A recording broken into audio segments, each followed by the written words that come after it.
Hi guys, good evening. Aditi, Akshay, and Srivatsan. Okay,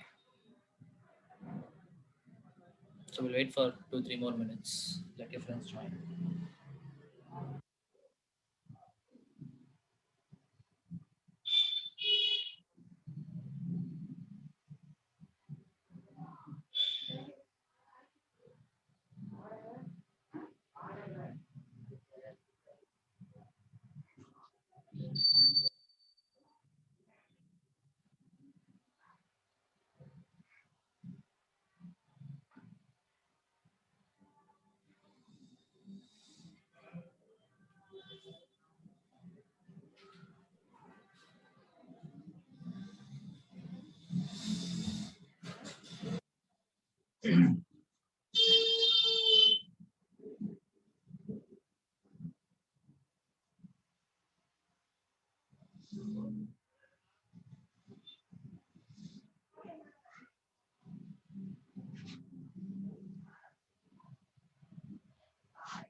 Now, if you have your friend's number, please text them and ask to join soon.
Okay, I think we'll start. Right, let them join.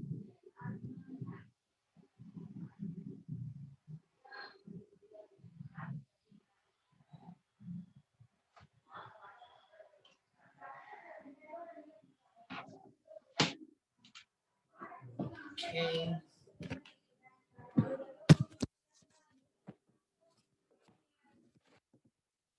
So we were doing problems. So we almost covered every part except for quantum numbers. So we'll do a couple of problems on that, and then we will go for the next chapter, and that would be stoichiometry. Okay, and just give me a moment.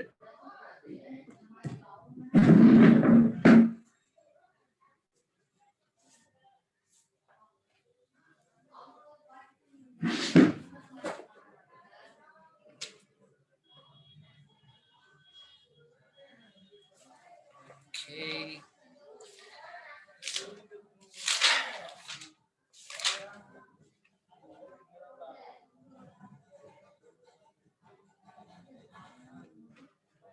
Actually, I need my phone also. Just a moment. Sorry, just a moment.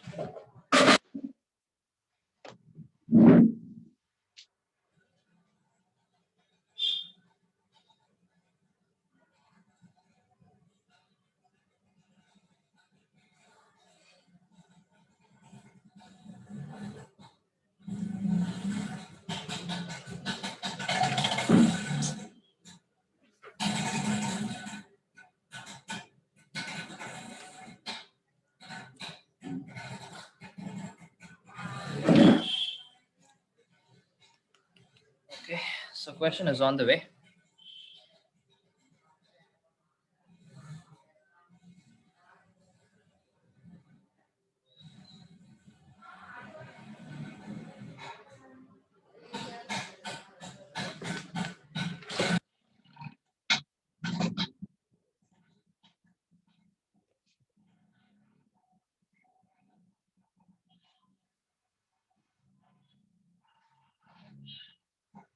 Okay,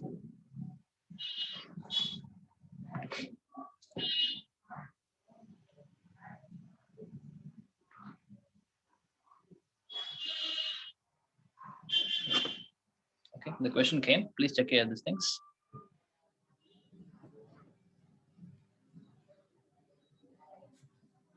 So they're asking, which is a possible set of quantum numbers for a valence unpaired electron in the ground state of phosphorus, and they are given the atomic number to be 15.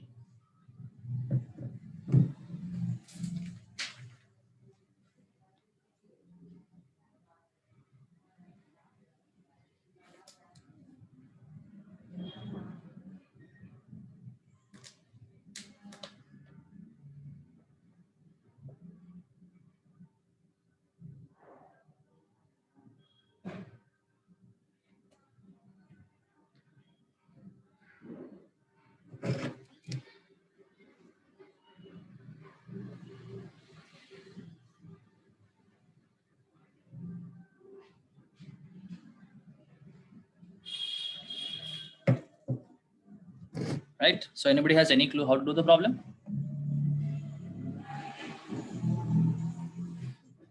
Hello? Yes, sir. Yeah. Any idea? Yes, sir. Okay. Can you tell me how I'm going to do the problem? Sir, if z is equal to 15, n will be 3, sir. Okay, so that depends on which electron you're talking about. We're talking about valence electron, Yes, correct? So what happens is, when I write z is equal to 15,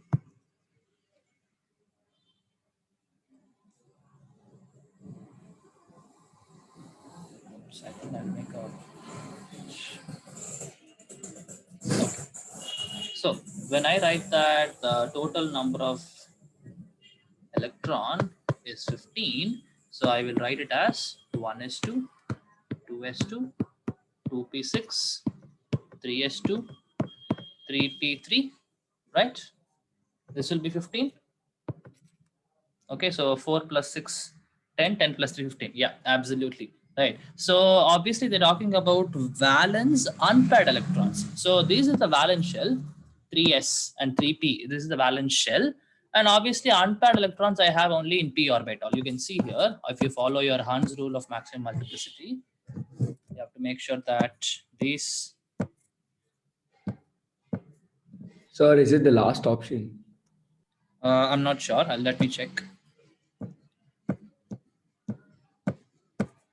Right, so these three are the electrons, right? So obviously now I can know for sure that the n is equal to 3, right? The what is it, the principal quantum number is going to be 3, and since it is p orbital, I can say that the L value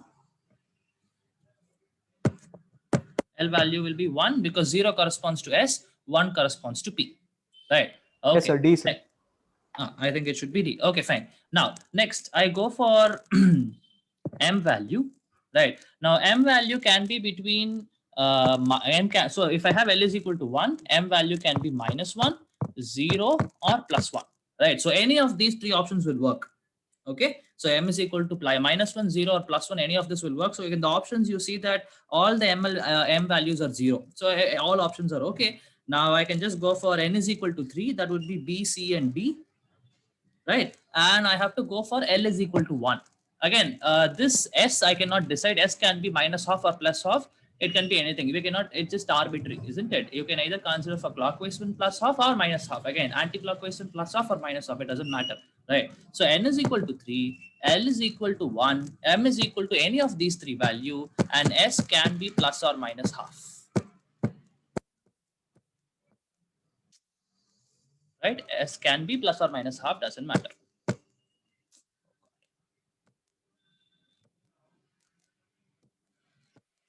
Right, okay, so obviously the only option which goes is option D.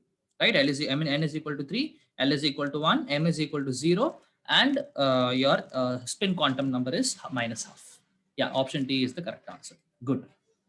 Okay, fine. Next.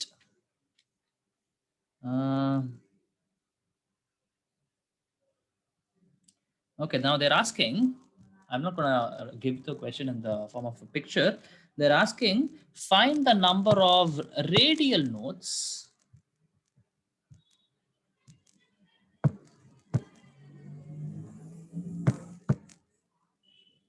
right, in 2s, right? No, 3s. 3s and 2p. Okay, so you have to find the number of radial nodes in 3s and 2p.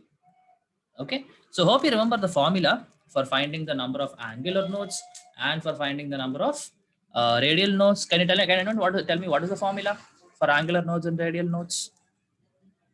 Sir, for radial it's n minus L minus 1. Good. Okay, for angular nodes. L, sir.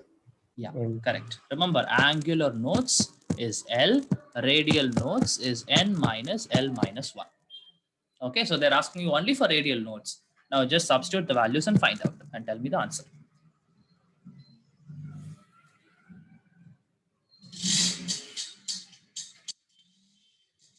Sir, both are 1 for Okay, both are 1. 3s. Okay, let us check. Okay, fine. So first, if I calculate for 3s, so 3 n value, for 3s n value is 3.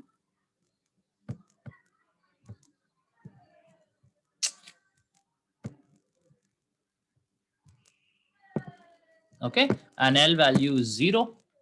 Okay, for s I'm telling for 3s, right?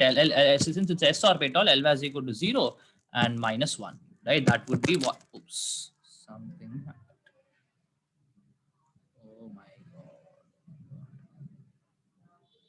I think my, okay, fine, let me check this side. Right, so L minus 1. Oh guys, I'm sorry, my this thing broke. Okay, so let me set up my camera. I'll leave you again. I'll join you. Okay, so I think if I leave, someone will be made host. Right, and if I come back, please make me the host. Okay, and my stylus broke. I'll get back to you. I'm closing it. I'll be joining in another minute. Okay. Yeah, 1 second. I'm just leaving. Okay, so if whomever has made the host, please make me the host when I come back. Okay, right. Okay, Aditi, I'm making you the host. Okay, fine.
Okay.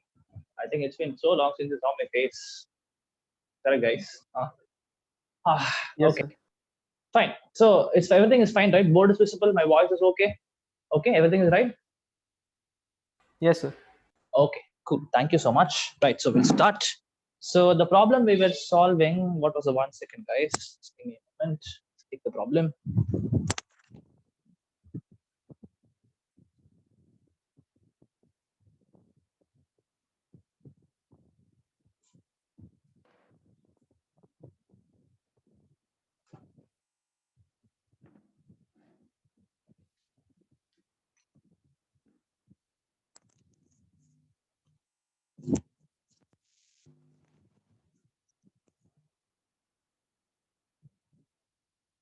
Okay, so the problem which we were doing is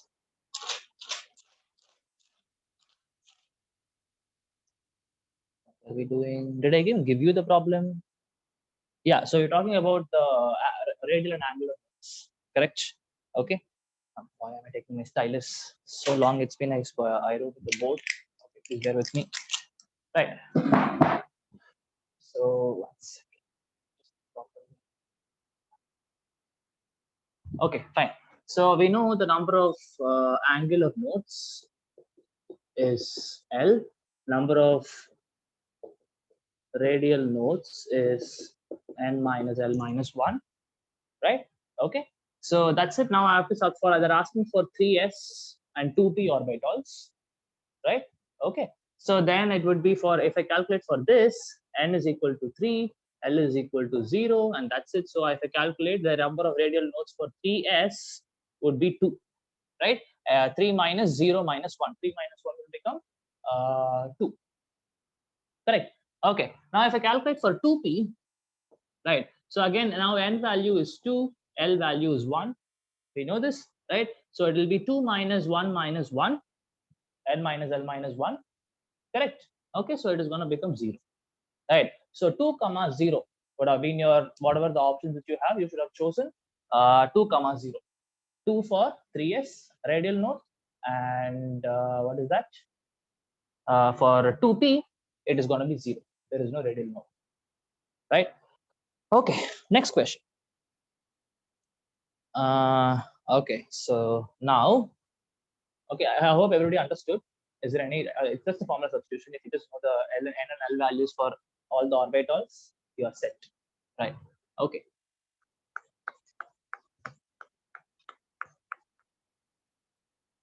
Okay, so the next question is, they have given a set of N and L values. Say the first set of value is 4 and 1. Second set of value is 4 and 0. Third set of value is 3 and 2. And fourth set of value is 3 and 1. Right? So these four values are given to you regarding your N and L. Right? So what they're asking is arrange them in the order of energy, either ascending order or descending order. Okay, so arrange them in the order of energies. That's what you need to do. Okay, I told you how to do it, right? Anybody remembers what exactly is that? How will you, with the help of N and L values, how So will you more decide? the n plus L, more the energy level. Okay, then if N plus L are same, two orbitals, then what will you do? The one with the higher n is more energy level. Good. That's it. That's it. As simple as that. Yes. I feel good actually teaching in board after a long time.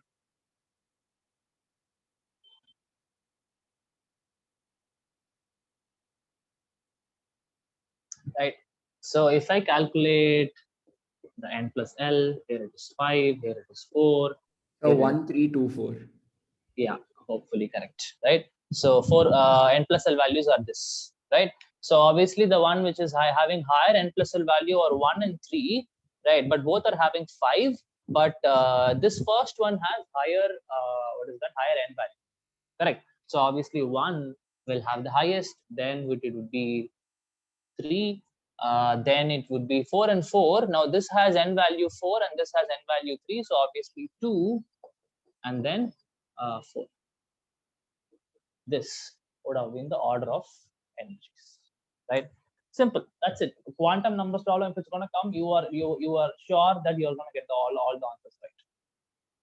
Okay, fine. So yeah, people, that's about atomic structure chapter, right? So other than that, maybe you would have studied about the orbital angular momentum. So not angular momentum, what is it? Just magnetic moment. Okay. So what can you tell me? What is the formula for magnetic moment? Coordination compounds. The square root of n into n plus 2. Absolutely. Square root of n into n plus 2, where n is what? The number of unpaired electrons. That's so again, depending on the electronic configuration, you can calculate this much. Right? Fine. So again, those are questions based on that. Again, it's going to be you write the electronic configuration, see how many unpaired electrons you have, and then put it in the formula and find the magnetic moment. Right? And please remember, this you will be getting in terms of Bohr magneton. Bohr magneton is the unit here. Bm represents Bohr magneton. If you want to get it in the SI units, I'm not sure about the SI unit. If you want to get it in SI unit, you have to multiply this by h by 2 pi. Okay, please remember this. H by 2 pi will come if you want to do it in SI units. SI unit, I'll tell you what is it. SI unit. Can just Google what is the SI unit of magnetic moment? Please, someone quickly do it. SI unit of magnetic moment. Bohr magneton.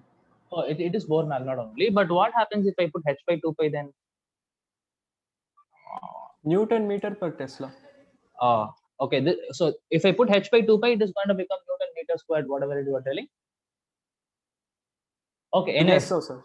Anyways, let me clarify next class. I don't want to tell something wrong. Okay. So anyways, there are two formulas, but generally, if they ask you, it is just going to be n into n plus 2, right? And if you feel that the answers are not matching, if the options are not matching, then you just include the h by 2 pi. Either of it will be the answer, either without h by 2 pi or with h by 2 pi. Okay. You don't have to worry about the units as such. You can, depending on the options, you'll be able to choose what is the correct answer. Right. Good. Right. Fine. So, and one more thing is also there.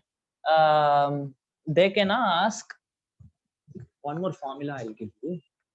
They can ask orbital angular momentum. Right. So orbital angular momentum, if they ask you, it's again going to be a formula. It's root of L into L plus 1. Right. So obviously, for a particular type of orbital, S orbital will have one constant value, P orbital will have one constant value. So obviously, because their L value is constant, right? So if they ask you what is the orbital angular momentum, right, you just have to use the formula root of L into n plus 1. And same way, if they ask you spin angular momentum, you just have to use your S values, root of S into n plus 1. I mean S into S plus 1. Okay, orbital means orbitals, that is L value. Obviously, those only tell what kind of orbitals you have, right? And if they ask you spin angular momentum, right? So obviously, this S is the total value, right? In the sense that if I have an orbital like this, which is having this is a paired electron, for this S value is 0. Why S value is 0? Because one is having plus half, another is having minus half. Okay, so plus half plus minus half will become 0. Right. But if I have something like this, or say something like this and all, then you have to calculate the total number of this thing. Now you see all are same spins, right? So either you can put plus half, or you can put minus half, but you have to take only the magnitude here. And when you put it here, say for example, if you have two unpaired electrons, like say if you're going to take this alone, right? So you have two unpaired electrons, then the S value will be 1. Plus half plus half, or minus half plus minus half will become minus 1. But again, you don't have to worry about the signs. You directly put it in the spin angular momentum formula, root of S into S. Okay, fine. So yeah, these are all the things which are required. Okay, fine. So now we'll move on. We'll move on to the stoichiometry. Any questions, guys? Any questions? Okay, fine. I suppose there are no questions.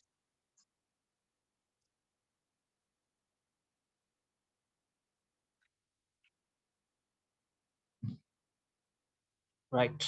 Okay. Fine. So we already know in stoichiometry, obviously, it starts with the definition of what is atomic mass, right? So now remember, when I say atomic mass is a relative weight, right? So what do you mean by relative weight is, so people tend to confuse when I say atomic mass, right? Like generally what people think is it is the mass of one atom, right? Now it is never going to be like that, because I know atoms are going to be very, very, okay, yeah, please, the name.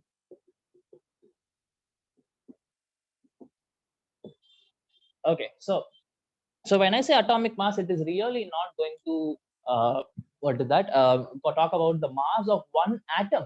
No, because and one atom is very small, right? So obviously that atom. So for example, if I say that atomic mass of sodium is 23 grams, impossible to have one atom of sodium to weigh 23 grams. It's not possible like that, right? It is always going to be something relative, right? So this atomic mass, right, is nothing but it is the mass of one atom of any element, say for example sodium or hydrogen or oxygen or whatever it is, right, divided by 1 by 12th of one atom of carbon. 12 isotope is very important. Okay, so it is mass of one atom, right, divided by 1 by 12th of mass of 1 by 12th of mass of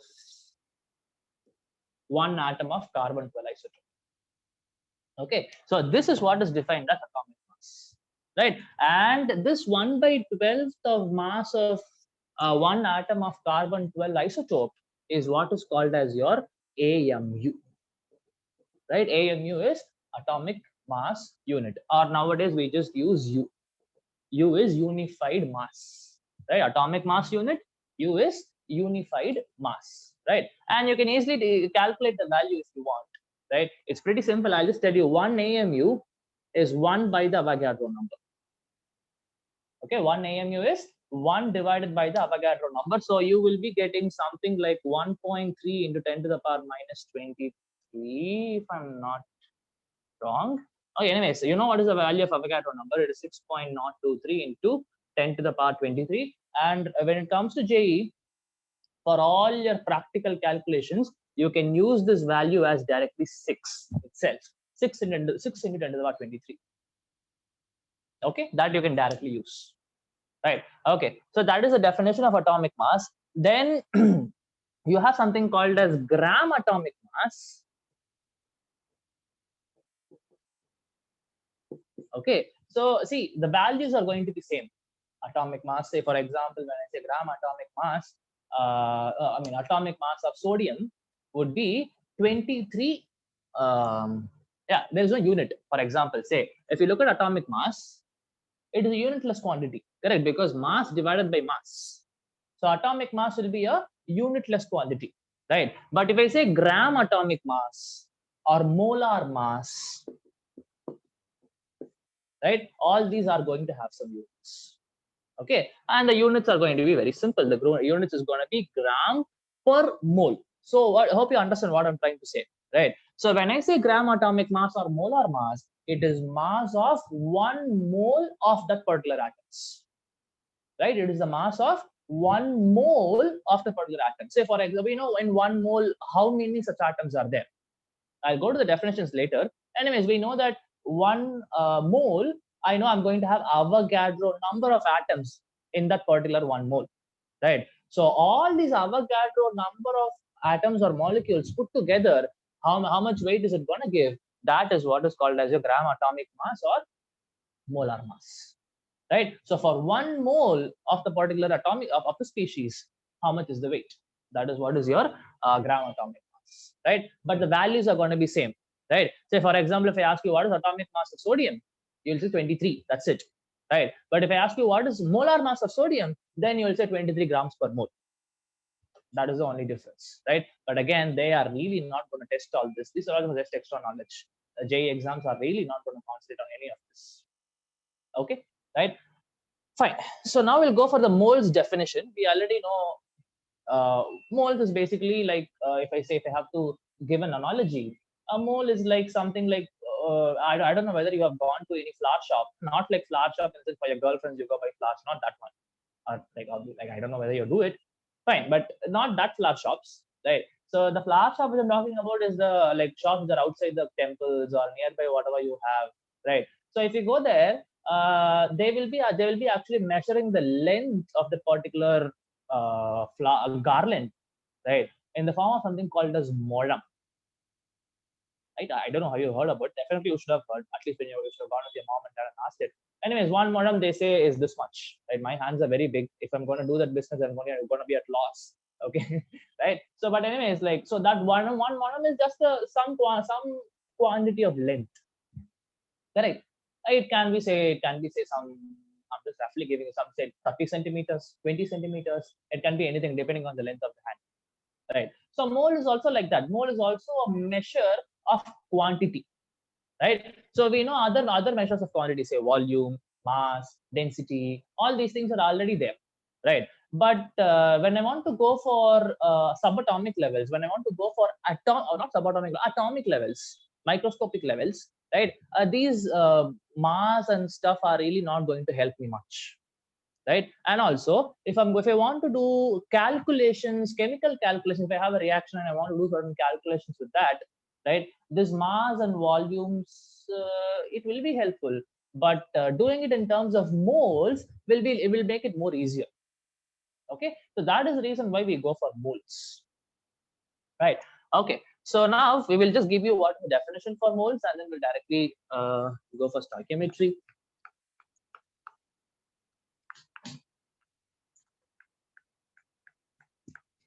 Right. So 1 mole, right?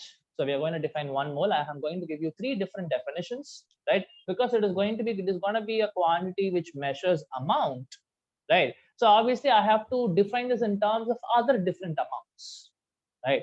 Say 1 is going to be in terms of mass or weight, definitely. Second one is going to be in terms of number of particles, okay? And third one is going to be in terms of volume.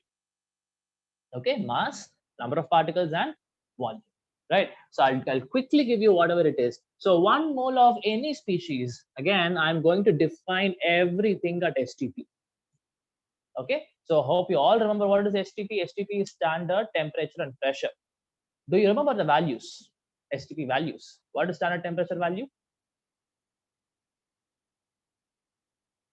273 Kelvin. 0 degrees Celsius, correct? Standard pressure? 1 atm. Yeah, correct, right? So please remember, standard temperature is 0 degrees Celsius or 273 Kelvin, as you told me, and standard pressure would be 1 atm. Okay, so under these conditions, we are defining your 1 mole.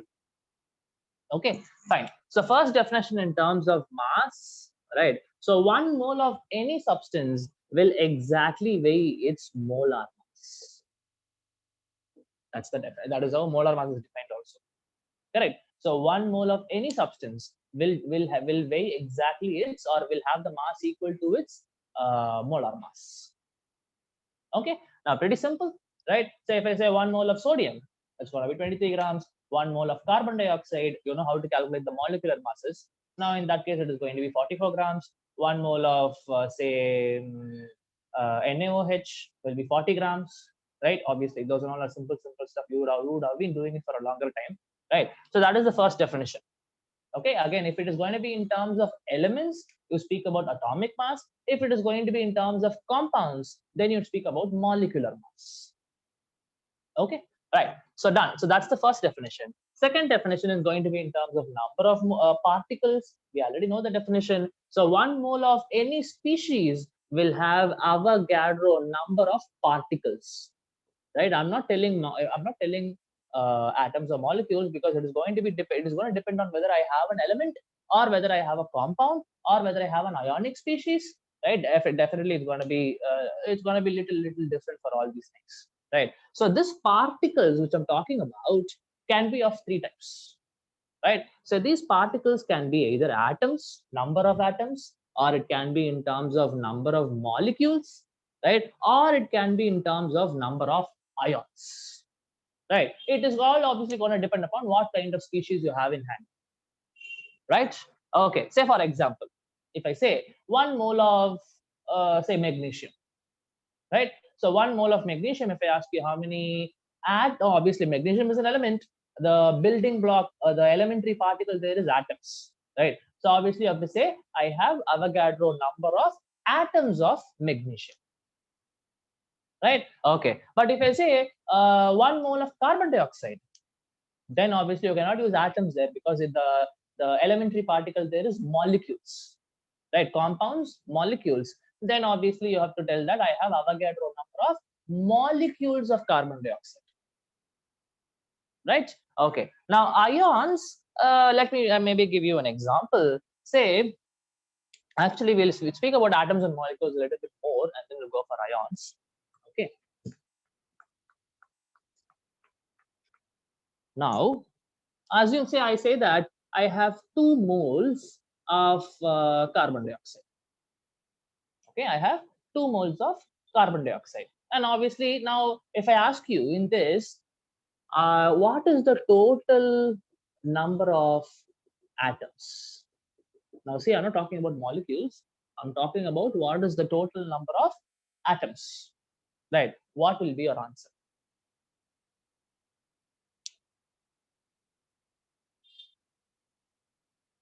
So 12.046 into 10 power 23.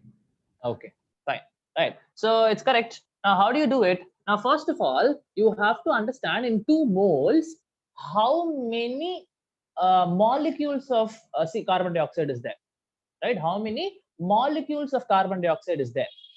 Correct. So obviously I know, in like you can use either the formula or you can use logic. Like if at all now in number of moles, I'll give you 2 formulas for now, because you've seen 2 things. So one is given mass divided by the molar mass, right? Or number of moles can be given number of particles divided by the Avogadro number, right? Okay. Or you can use logic in the sense that if 1 mole contains this much, 2 mole will contain twice of that, something like that, right? Anyways, so now you see I have given you 2 moles, right? This n is 2, right? So I know Avogadro. So 2 into Avogadro number would have been the number of molecules of carbon dioxide. Done. This we got. Okay. Is there any question?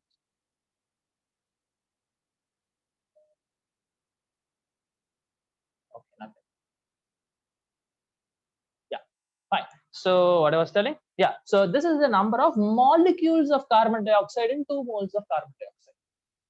Okay. Now what I'm asking is total number of atoms. Now obviously for you to understand that, you have to know in one molecule of carbon dioxide, how many atoms are there? How many atoms are there in one molecule of carbon dioxide? 3. 3, obviously, right? I have 1 carbon atom and 2 oxygen atoms combining together to form carbon dioxide, right? So 1 molecule contains 3 atoms, right? Now how many atoms I have?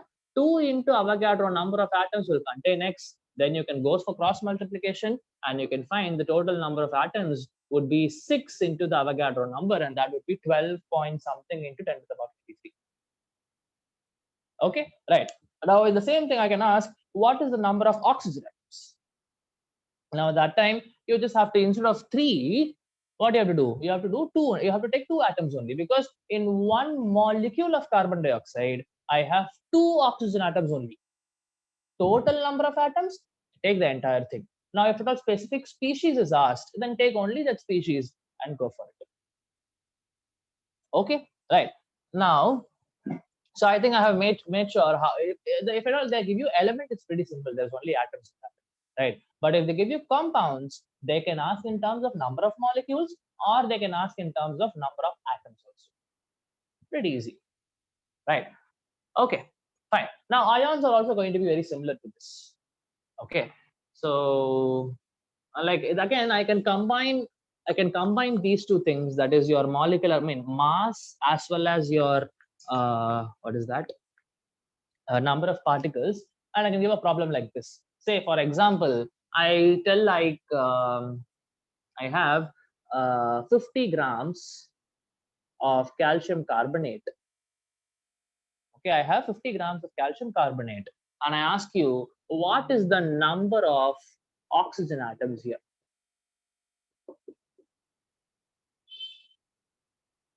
Okay, can you do it? So it's like they're giving you mass, not number of moles. They're giving you mass and then asking for the number of particles. And in this case, it's specifically number of oxygen atoms.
Is any answers?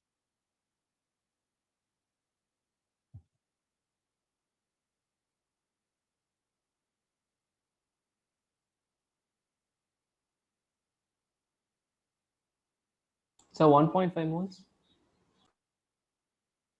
1.5 moles, okay. Or That is 1.5 into 10, 6.023 into 10. okay, 1.5 into the Avogadro number. Yes, correct. Right. I can just do my calculation in the mind itself. Anyways, for you, we'll do it here. So now they have given 50 grams of CaCO3. Please remember the molecular mass of CaCO3 is 100.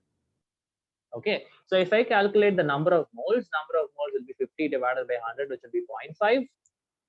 Okay, so now I know 1 mole contains, let's say, 1 mole of calcium carbonate will contain, can I say it will be 3 into Avogadro number of oxygen atoms? I'm just directly saying it, right? Say 1 mole of calcium carbonate will contain Avogadro number of calcium carbonate molecules, right? Now again, in 1 molecule of calcium carbonate, I have three oxygen atoms. So that's why I'm directly writing 1 mole of calcium carbonate will have 3 into Avogadro number of oxygen atoms, right? So obviously when I have 0.5 moles of this, I'm going to have 1.5 into the Avogadro number of oxygen atoms.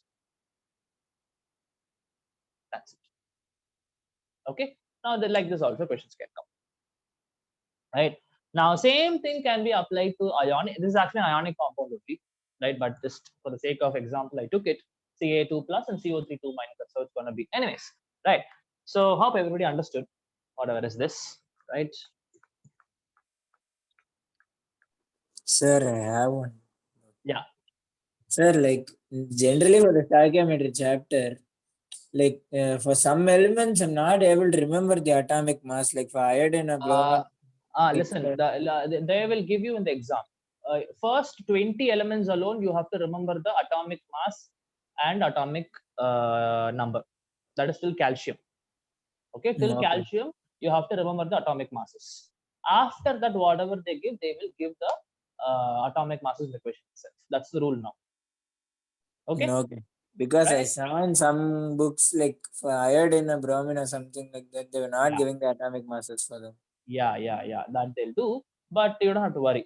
But again, it's better that you remember.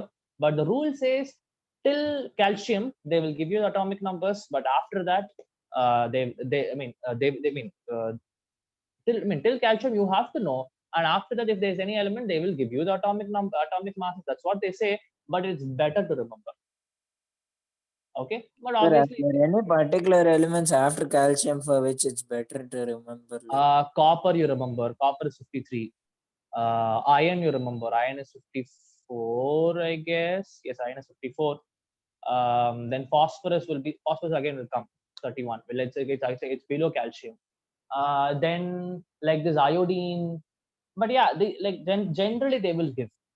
Generally, like above 40, they will give it. That's the rule now. So you don't have to worry much. Okay.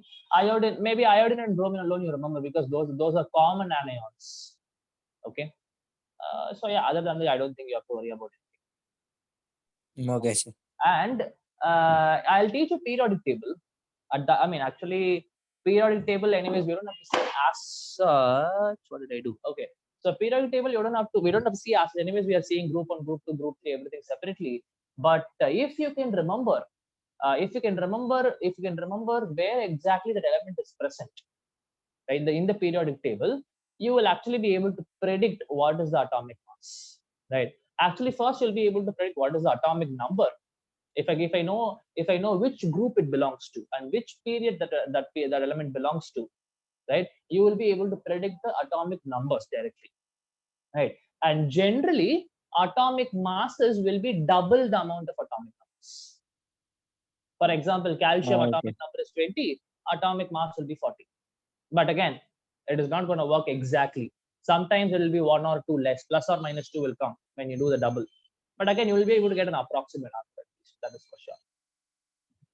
Okay. So if you can remember where the element is present, then you can get some hold of it. Something can help you. Okay, Varun? Yes, sir. Right. Cool. So yes, we'll just take an ionic compound now, right? Say if I take aluminium hydride. Okay. Or let me take something else. Aluminium sulfate I'll take. Okay. So aluminium sulfate. Okay.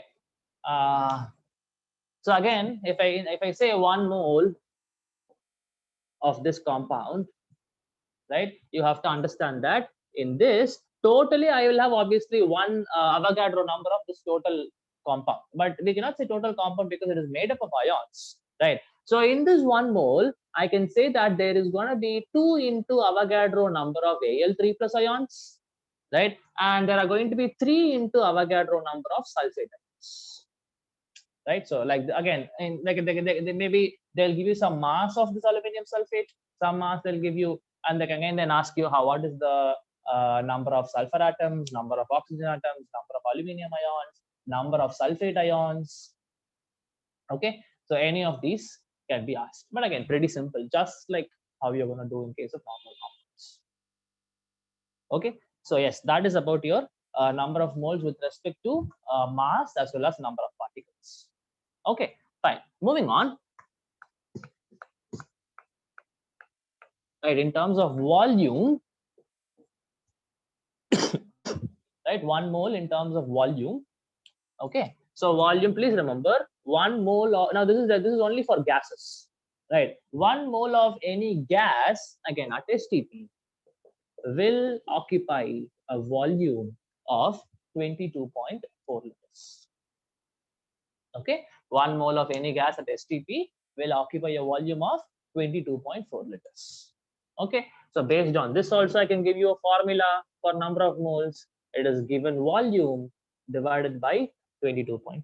So if I tell you there is only 11.2 liters of oxygen gas, what is the number of moles? It's going to be 0.5 moles of oxygen gas. Okay, so that's about volume, right? Okay, so do we have to do problems on this, people? I don't think we need to do separately problems on this because I think everybody will be able to do it, hopefully, right? Okay, anyways, we will be using this in stoichiometry. The what is that? The data can be given in terms of number of particles or mass or volume. Eventually, you have to convert everything in terms of number of moles, and then only you have to go for stoichiometry. Okay, fine, cool. So that's about volume also. Okay, so next thing is we'll directly go. Actually, before that, we have to see some laws. Okay, so you know there are going to be 3 laws. Okay, laws of chemical combinations, they call it. Okay, now okay, I can just write the laws. So one is law of conservation of mass. I think you would have studied this in your 10th class, right? Law of conservation of mass, law of constant proportions, right? Third one is law of multiple proportions,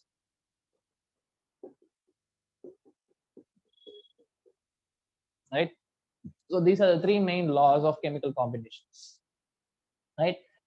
So it's nothing that you have to know in detail, right? Anyways, law of conservation of mass, if a chemical reaction happens, right, whatever is the total mass of reactants, that should be the total mass of the products also. Correct. The mass can neither be created nor be destroyed, but can be transformed from one form to another form. The sensor can be transformed from the reactant side to the product side, right? Okay. Then law of constant proportions says that if I have two elements combining to form a compound, right, they will always do so in some constant ratio, right? Again, this say for example, if I take H2O, right, always again the ratios you can take either in terms of mass, or you can take in terms of moles, or you take in terms of number of particles, on all the ratios. You might get different values for different ratios, but that ratio, whatever you're going to get, is going to be constant. That's what it says, irrespective of how you're going to make the compound. Okay, whether you're going to make it at the Himalayas or you're going to make it at Chennai, right? This ratio, for example, if I take the molecular ratio, it's going to be 2:1, right? This ratio is going to be constant irrespective of how you make the compound, where you make the compound, it doesn't matter, right? Okay, now when I go for law of multiple proportions, maybe you can take down the statement for that. Please take down the statement. It is not important, but just still, just because it's there in the chapter, I'm letting you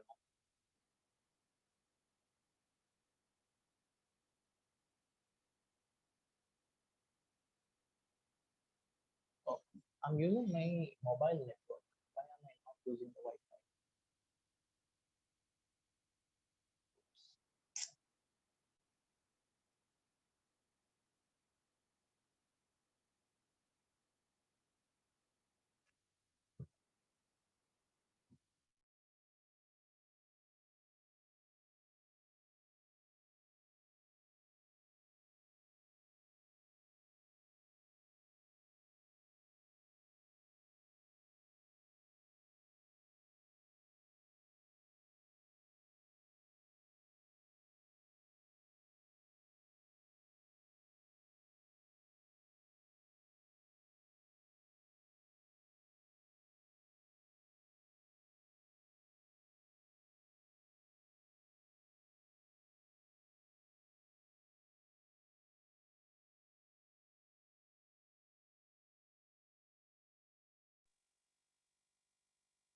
Oh, something happened.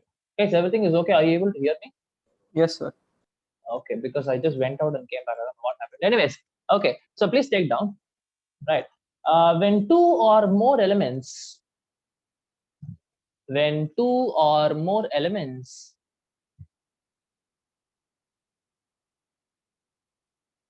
combine with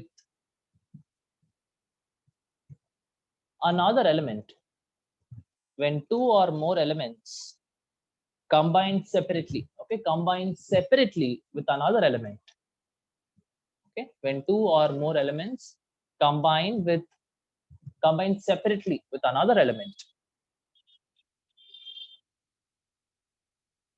to form two or more compounds. When two or more elements combine separately with another element to form two or more compounds,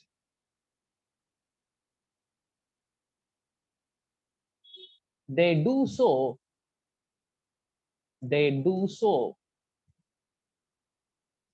in constant ratios. They do so in constant ratios. Okay, fine. So if you've taken it down, it's not going to be a big deal. It's going to be very simple, right? Say now you need to have two elements. Wait, I think the entire thing was wrong. when two or more elements combine to form two different. Oh, I'm sorry, guys. I'm sorry. I'm really sorry. Please just check the statement. This is the correct statement of what I'm telling you. When two or more elements combine to form two or more compounds. That's it. What did I say? When two or more elements combine with another element separately, something I said, I think it's wrong.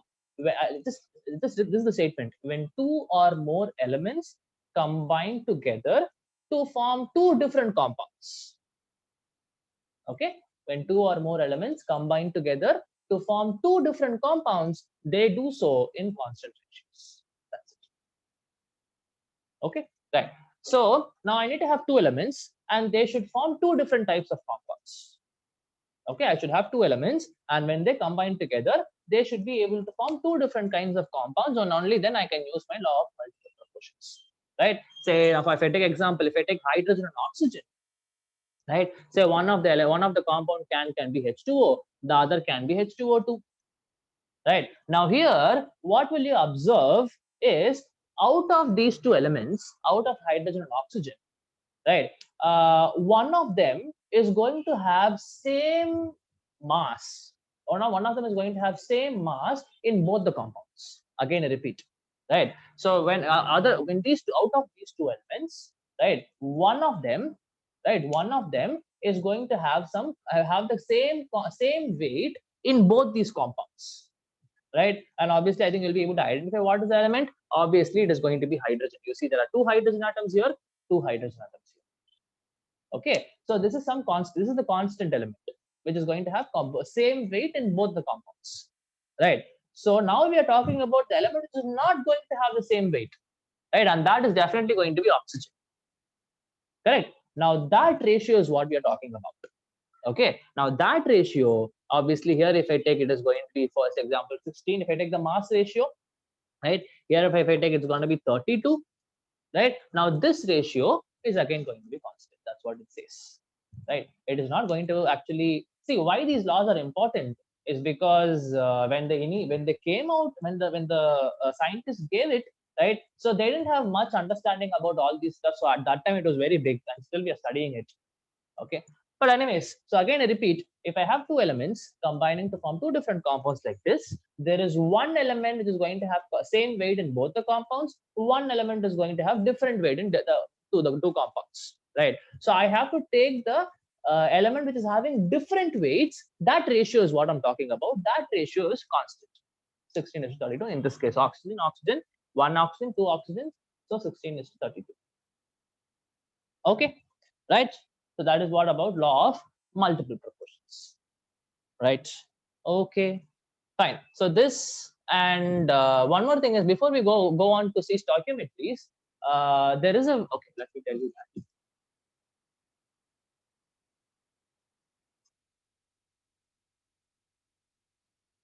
Right? So from the isotopic ratio, right, I will be able to calculate what is the atomic mass of an element. Right? Okay. Say for example, right, chlorine, right, is going to have isotope 35, and chlorine will have isotope of 37. Correct. Okay. So we generally don't take 35 as well as 37, right? We write the chlorine's weight as 35.5 grams per mole. This is what we write. Okay. So now how is it going to, how did we arrive at this is as what I'm trying to tell you. Okay. So chlorine is having 35 as well as 37, right? So but we write the thing as 35.5. I'm telling you how are we arriving at this value from this value, from these two values, right? Okay, now please understand,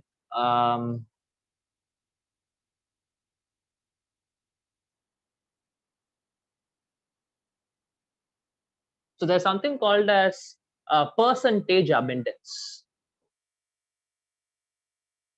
right? Percentage abundance in the sense, say for example, I can say that chlorine 35 is having some, say, 40% in the atmosphere, right? In the atmosphere, how much percentage of this particular isotope is there, right? Say for example, I can say that this is going to be 40%, this is going to be 60%. I don't see, this is not a correct values. I'm just giving you random values, Okay, so one isotope is going to be 40, the other isotope will be 60, obviously, right? It cannot be more than 100, right? So based on this percentage abundance values, I will be able to calculate what is this, right? So let me give you the direct formula.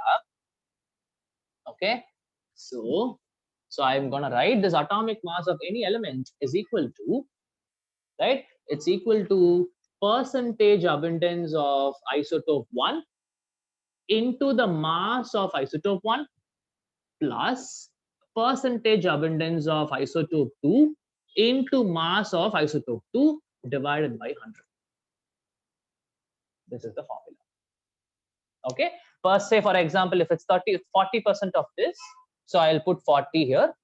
Mass of this is 35, I'll put it here. For this it is a 60%, I'll put 60 here, percentage abundance of this isotope 2, and the mass of the isotope 2 will be 37 divided by 100. If you do this for all the elements isotopes together, then only you will be getting these kind of values. Okay, even for bromine we say it is 81, but I have 81 and 83, so it will be somewhere in between, right? Now you can ask me, sir, hydrogen has 3 isotopes. Why are we not considering it like this? Do you want to give me any answers? Like do you want to give me any answer? Any logical explanation for this? For chlorine we are speaking. For oxygen to some extent also we'll speak. But yeah, but for hydrogen we don't do that. Why is it like this? Even though I have 3 isotopes, 3 stable, not stable isotope, but still 3 isotopes. Right? Why are we not talking about it like this?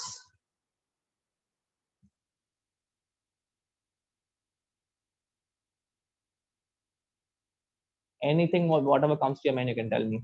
Nobody's going to judge you.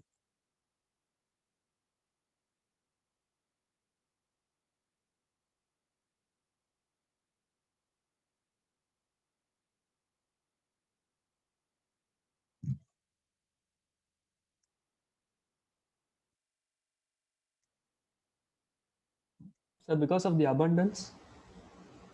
Correct. Right. So hydrogen, even though it has 3 isotopes, the protium, that is the atomic mass does 1, that is almost like 99.9999%. Right. So that is why we like the other two, deuterium and tritium, are in very trace amounts. Right. That is why we don't consider it. Actually, if we consider, we will be getting the value of the atomic mass of hydrogen to be 1.00 something 83. Like I'm not sure about the exact value. It will be something like this, right? That is why we don't consider it much. We approximately write it as 1. Okay, but if you like, you must have heard we spoke about spectrum, correct? Right? There is something called as mass spectrometer. Okay, so what happens in mass spectrometer is, I have a compound with me. Okay, I don't know what I have in my hand, right? I want to understand what is that, what are the elements present, how much of those elements are present, all these things. What is the basically mass spectrometry is used for measuring the molecular mass. Okay, so at that time definitely you will be getting the values in terms of like this only, in terms of very much decimal. Even though we have almost everywhere we use whole numbers for 16 for oxygen, 40 for sodium, something, right? Always when you do the mass spec,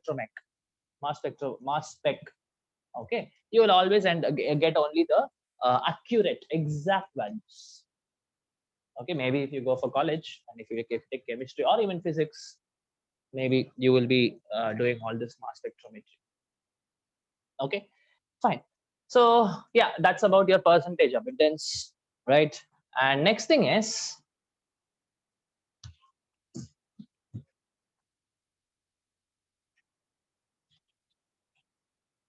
right? Next thing is about empirical formula. We know what is empirical formula, but empirical formula we know is the simplest formula I will be able to derive from the molecular formula. Excuse me. Right? Okay. So for example, if I have C6H6, this is for benzene, the empirical formula is just going to be CH. Okay, right? Fine. Now again, when I speak about the mass spectrometry, right? So maybe you will be able to you will not be actually getting Okay. So there are different kinds of mass spectrometers. Okay. Say one thing will directly give me the total mass. Say for example, benzene. If I have, I'm going to get 12, 72, 80. No, 78. Right, 78 grams. This the mass spectrometer will give, and based on that, you will know that okay, this is benzene. But again, there are so many compounds which is going to have 78. But again, we are not going to go into all that. There are different ways of deciding, okay, this is benzene only. But anyways, this is too much of college level stuff. We'll not go into it. Okay, so when I go for, there are other types of mass spectrometers, right, which will give percentage of the elements present. Right. For example, if there is, I'm going to take this thing. If I'm going to take benzene, and if I'm going to put it in a mass spectrometer, right? Maybe you will see it will say that 50% of carbon and 50% of hydrogen is there. Okay, but with this, you really cannot decide any formula. What you can decide is the empirical formula, is it not? Because obviously, I can just say that this again. This is only 50%. This is the 50%. Correct, but I will not be able to get the exact formula, molecular formula. I will not be able to get. Now, which case I will be able to get the molecular formula is if you know the molecular weight. Is it not? For example, I know the molecular weight of from the first set of data from the one type of mass spec. I got that I have 78. 78 is the molecular mass of the compound, unknown compound. Okay, in another mass spectrometer, I got the percentage values. This much percentage of carbon is there, this much percentage of hydrogen is there, this much percentage of nitrogen, oxygen, and anything can be done. Right now, if you know the if you know the molecular mass, if it from this thing, you can just calculate the molecular mass for this. And if you just do it, it is going to be 12 plus 1, which is going to be 13. Okay, now what you have to do is you have to divide this value by this value. What will happen? 78 divided by 13, you will get the answer as 6. So what you have to do is this entire formula has to be multiplied by 6 so that you will be ending up with the entire molecular formula. Okay, so questions can be like this. They will give some percentage of carbon, some percentage of hydrogen, some percentage of oxygen. Okay, now from this, they will ask you to find the empirical formula. Right, now let me just tell you how will you find the empirical formula.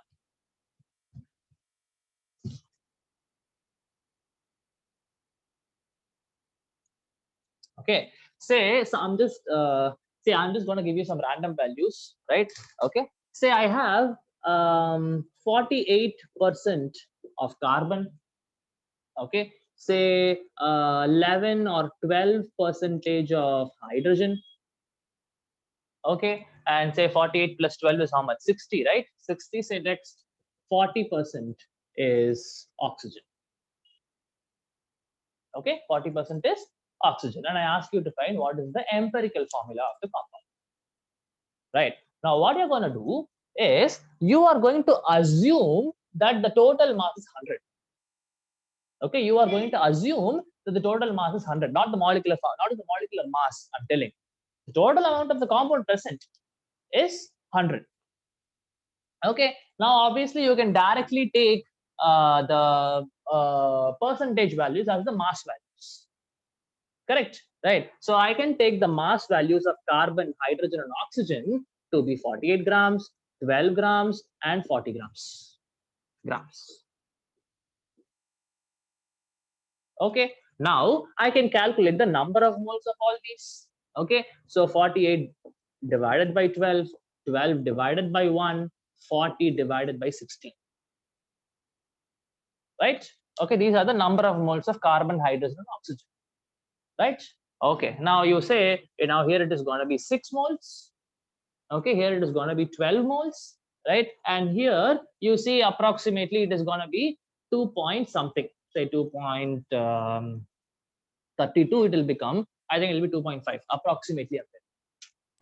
So 4 right? moles, sir. 48 by 12. Oh, sorry, yeah, here. Okay, right. So you got this, right? But so basically these are the ratios. right? Carbon is to hydrogen is to oxygen, the molar ratios, the mole ratios. Okay, but see, this time you got maybe if this number was not this, and see approximately, and if this number was 32, obviously the other things will change, right? So if this was 32, you will exactly get 2. Okay, right? Then how will you write the formula? Very simple. You will write it as C4H12O2. This is the formula. 4 moles of carbon, 12 moles of hydrogen, 2 moles of oxygen. But this is not the empirical formula because it still can be still more reduced. Correct? Now, if I write it, it is going to become C2H6O. Right? C2H6O. This is what is the empirical formula. Right? But if they ask you to find what is the molecular formula, they should give you what is the molecular mass. Okay, they should give you what is the molecular mass. Then if they give you the molecular mass, find the molecular mass of this empirical formula and divide both. Whatever is the number, that number you multiply again, and you will be getting the molecular formula. Pretty simple, right? You have given the percentage values. Consider that, assume that the total mass is 100, right? Now take the number of moles, and if at all you have some decimal values coming, say for example, if this was 2.5 only, not 2. I want everything in terms of whole numbers, right? What you do is that you take basically, you can even do, say, I will multiply everything by 2, right? Okay, if you multiply everything by 2, this will become 5, this will become 24, this will become 8. You're getting whole numbers. Or if at all you're not able to do it, take the smallest value among this. The smallest value among this is 2.5. Okay, divide everything by 2.5. Say 2.5 divided by 2.5, 12 divided by 2.5, 4 divided by 2.5. But in this time, it is not going to work because again, I'm going to get this one.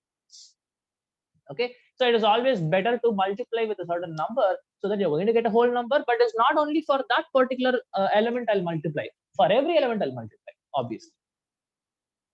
Okay, and you can get the formula, and you get the simplest formula, and that would have been my empirical formula. Okay, so that is about your what is that? Empirical and molecular formulas. Right, pretty easy. Done. What is the time? Okay, we are almost 6:20. Right. Fine. So then we can go for stoichiometry. Right. So stoichiometry, again, we are going to see about limiting reagents, excess reagents, how to calculate them. Right. So there will be percentage yields of the reaction. Right. Not every reaction will go for 100% completion. Right. So all these things we have to see. But if I start it, how will I end it? I'm not sure. Okay, and I am not going to teach you the these things. What is that? I'm going to teach you how to do the stoichiometry part. I'll directly give you the problems, and then from the problems, obviously, even if I have to teach, I have to take an example problem, and then I have to teach. Why waste time? I'll directly give you a problem. You try to solve. Eventually, if you're not able to solve, I'm going to solve.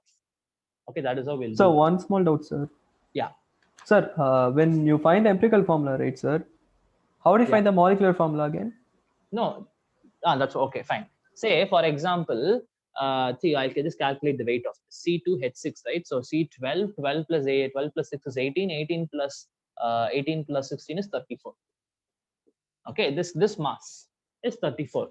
For now, in the question, and then the question, they will give the percentage values, and also they will give what is the molecular mass of the compound.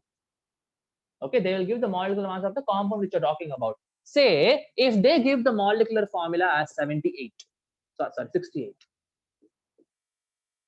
If they give the molecular formula as 68. Oh, 68 by 34 into the... Exactly, 64 by 38 is 2.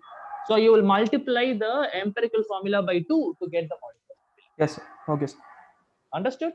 Yes, sir. Yes, sir. But if they don't give you this molecular mass, you just end up with the empirical formula. That's it. If they give you the molecular mass value, then you'll be able to find the molecular formula. If not, you will not be able to find the molecular. Okay, sir. Okay, fine. So guys, I think I'll stop with this for today. Okay, it's 6:20, right? Because I don't want to. Maybe one problem will. Okay, so because some time was wasted when this thing got over. I mean, when my this thing broke.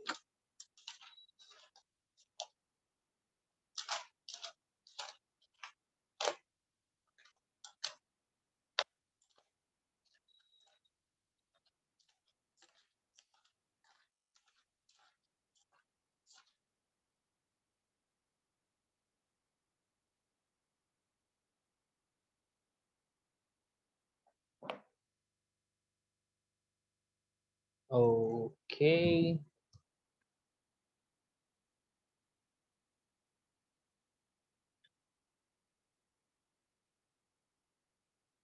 Right. So the question is, oh, this is the problem with if I go teach with mobile phone that's a camera. I will not be able to tell you the question. I have to dictate it. But anyways, no issues. Right. So they're telling, I'll just write the reaction here. So I have Haber's reaction. So basically N2 plus 3H2 giving 2NH3. Right. Now what they're telling is they have 0.5 moles of ammonia. Sorry, 0.5 moles of N2 and they have 1.5 moles of H2. They're asking how many moles of NH3 is formed. What will be your answer?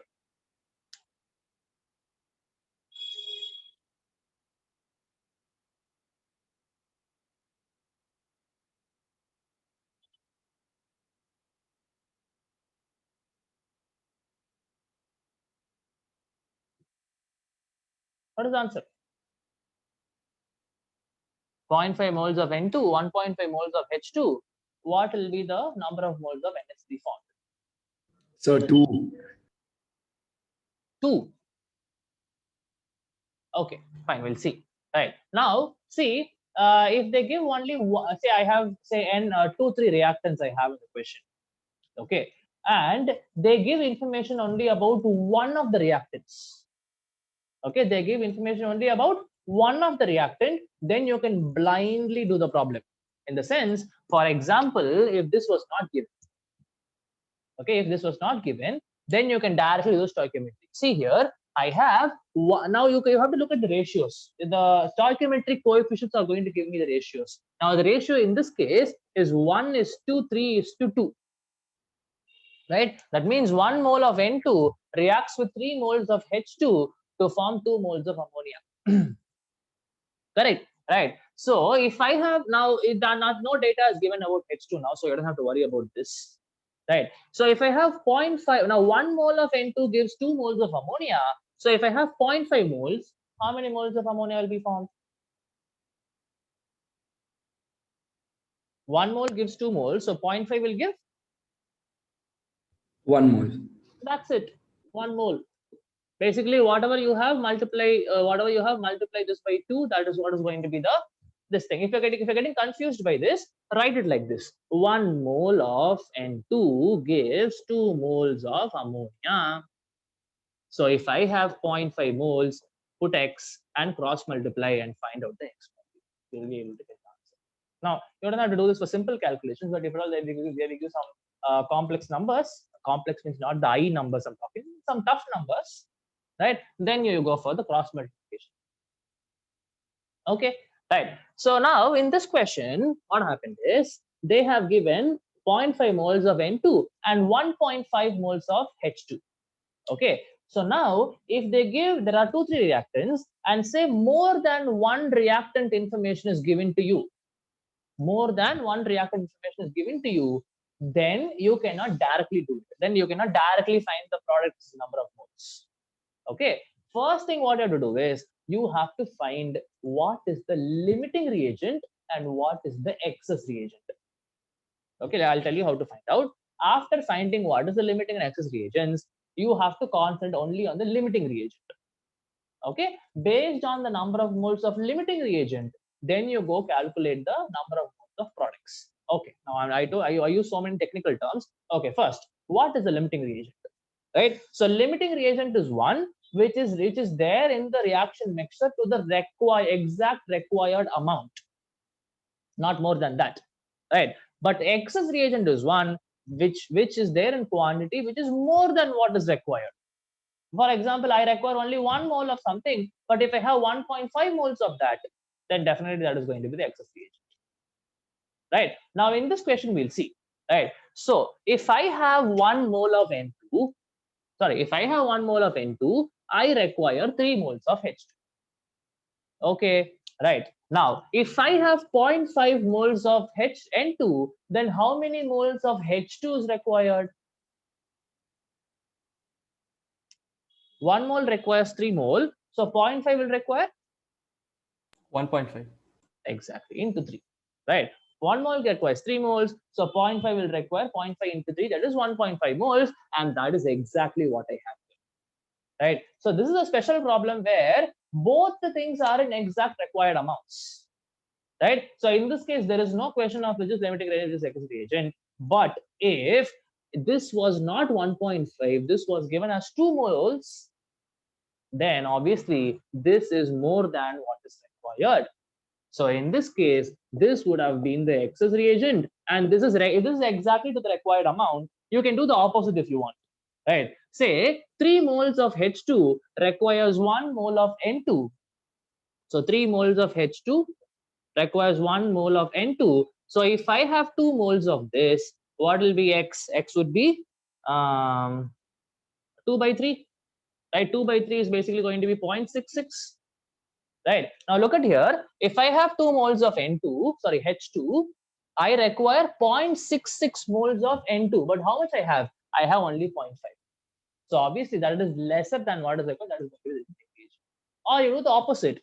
For 0.5 moles of N2, I require only 1.5 moles of H2, but I have 2 moles. That is the excess reagent. So this is the limiting reagent. Okay. Now, after you find what is the excess and the excess reagent and limiting reagent, then you go for finding the number of products. You forget about the excess reagent now, right? Because that is going to be in excess. I cannot do anything with this, right? So then you concentrate only on the limiting reagent, and based on that you tell the product's concentration. Sorry, not concentration, number of moles. Okay, so now you have 1 mole of N2 gives 2 moles of NH3. So 0.5 moles will give 1 mole of NH3. Right. So in this question, say in this case I gave you 2 moles. Say what if I gave you 0.5 moles of this and 1 mole of this, right? So now in this time you look at it, 1 mole of N2 requires 3 moles of H2. So 0.5 moles would have required 1.5 moles, but I have only 1 mole, right? So now you look at here, 3 moles of H2 required 1 mole of N2. So if I have 1 mole, I should have had 1 by 3 moles of N2 should have been there, right? 1 by 3 is how much? 1 by 3 would be 1 by 3 would be 0.333 something. But how much I have? I have 0.5 moles here. So in this case, if I have 1 mole of this and 0.5 moles of this, N2 becomes the excess reagent and H2 becomes a limiting reagent. And now based on this, you will decide the product. Now 3 moles of this gives 2 moles of this, right? So if I have 1 mole, so 3 moles gives 1 mole. So if I have 1 mole, what is X? X would be 1 by 3. Sorry, this is 2, right? 3 moles gives 2 moles. So this would be 2 by 3. Okay, so as I told you, if only one information is given, you can blindly predict the number of moles of product. But if 2 informations are given regarding 2 reactants, first step is to find the limiting and excess reagents. And after finding limit and excess reagent, just forget about the excess reagent. Concentrate on the limiting reagent, and based on that, you decide the number of moles of products. Is it okay, guys? Right? It's not bad. You have already done it. I'm just refreshing all the things. Yes, sir. Okay, so what is the time? So yeah, it's almost, I have taken the time. Okay, thank you so much, guys. I think tomorrow also we have a class. Okay, tomorrow is Friday, so we'll meet again, right? Fine. Thank you so much. We'll meet tomorrow. Thank you, sir. Thank you, sir. Sir. Thank you.